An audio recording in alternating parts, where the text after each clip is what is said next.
किसी राजा के 4 रानियां थीं। एक दिन प्रसन्न होकर राजा ने उन्हें एक एक वरदान मांगने को कहा। रानियों ने कह दिया। दूसरे किसी समय वे वरदान मांग लेंगी। रानियां धर्मज्ञा थीं। कुछ काल बाद राजा के यहाँ कोई अपराधी पकड़ा गया और उसे प्राणदंड की आज्ञा हुई।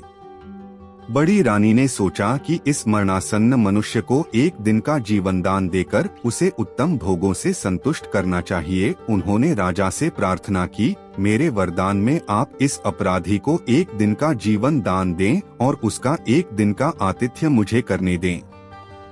रानी की प्रार्थना स्वीकार हो गई।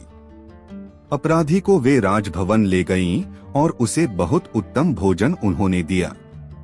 परंतु दूसरे दिन मृत्यु निश्चित है। इस भय के कारण उस मनुष्य को भोजन प्रिय कैसे लगता। दूसरे दिन दूसरी रानी ने यही प्रार्थना की और उन्होंने उस अपराधी को उत्तम भोजन के साथ उत्तम वस्त्र भी दिए। तीसरे दिन तीसरी रानी ने भी यही प्रार्थना की और भोजन वस्त्र के साथ अपराधी के मनोरंजन के लिए उन्होंने नृत्य संगीत की व्यवस्था भी कर दी। पर उस मनुष्य को यह कुछ भी अच्छा नहीं लगा। उसने कुछ खाया पिया नहीं। चौथे दिन छोटी रानी ने प्रार्थना की, मैं वरदान में चाहती हूँ कि इस अपराधी को क्षमा कर दिया जाए। उनकी प्रार्थना स्वीकार हो गई तो उन्होंने अपराधी को केवल रूखी मोटी रोटियां और दाल खिलाकर विदा कर दिया। उसने वे रूखी रोटियां बड़े चाव तथा आनंद से पेट भर खाई। रानियों में विवाद उठा कि सबसे अधिक सेवा उस मनुष्य की किसने की। परस्पर जब निर्णय नहीं हो सका तब बात राजा के यहाँ पहुँची।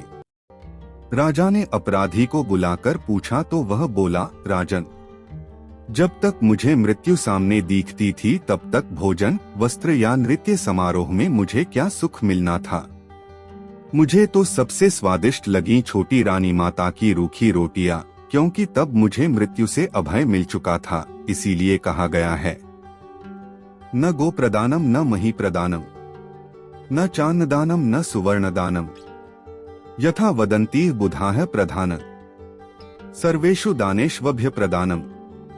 बुद्धिमान लोग समस्त दानों में अभ्यदान को जितना प्रधान बतलाते हैं उतना महत्वपूर्ण गोदान, पृथ्वीदान, अन्नदान या स्वर्णदान को नहीं बतलाते।